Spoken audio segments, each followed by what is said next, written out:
1996 সালে সই হওয়া ঐতিহাসিক গঙ্গা পানি চুক্তির মেয়াদ শেষ হচ্ছে চলতি বছরের 31শে ডিসেম্বর।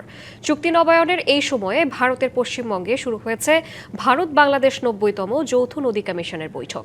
প্রথম দিন বৃহস্পতিবার মুর্শিদাবাদের ফারাক্কা ব্যারেজ ও গঙ্গার পানি প্রবাহের বর্তমান পরিস্থিতি যৌথভাবে পর্যবেক্ষণ করেন দুই দেশের প্রতিনিধি দল।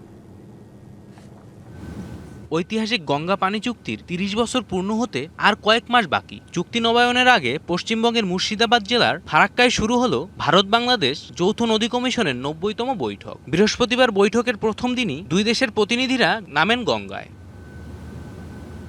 স্পিড বোটে করে যাচাই করেন পানির গভীরতা ও পরিমাণ। ফারাক্কা ব্যারেজের পানি প্রবাহ পর্যবেক্ষণের পাশাপাশি ভাগীরথী ও পদ্মার জল বিভাজন স্থল ও ফিডার ক্যানেলের এলাকাও ঘুরে দেখেন তারা। বাংলাদেশের ৬ সদস্যের এই প্রতিনিধি দলের নেতৃত্ব দিচ্ছেন যৌথ নদী কমিশনের সদস্য মোহাম্মদ আনোয়ার কবির। তবে মাঠ পর্যায়ের এই পর্যবেক্ষণ নিয়ে ফারাক্কায় তাৎক্ষণিক কোনো মন্তব্য করেননি বাংলাদেশ বা ভারতের আনুষ্ঠানিক প্রতিনিধিরা। ভারতের কেন্দ্রীয় জল সম্পদ মন্ত্রণালয়ের কর্মকর্তাদের মতে এটি একটি নিয়মিত পর্যবেক্ষণ প্রক্রিয়া।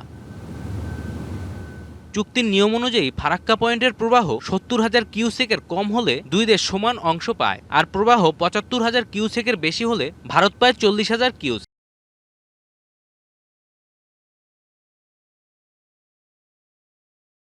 এবং বাকি অংশ পায় বাংলাদেশ। তবে আগামী ৩১শে ডিসেম্বরের মধ্যে চুক্তি নবায়ন করা না হলে বর্তমানের এই নিয়ম মেনেই সাময়িকভাবে পানি বণ্টন সচল থাকবে দুই দেশের মধ্যে।